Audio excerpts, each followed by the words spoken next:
Hey everybody, it's Neil, and check out what I have here. I have a visor organizer by Peisicne, Peisicne. And I'm going to show you guys what this is here. It kind of matches my car, I think, the color. So check it out. So I can put my, like an ID in there or something like that. Lots of credit card stuff. I don't know what this clip is for. I guess I could clip something onto it.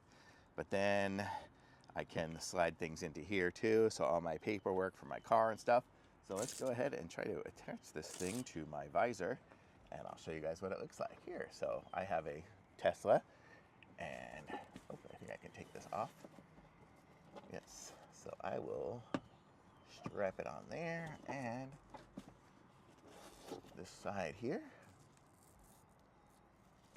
And there we go. So there it is up there. You can kind of see it there. I can put my little remote control up in here somewhere. I could probably put it like that or whatever and put all the different stuff. So it's kind of cool. I like it. So thumbs up. Very nice.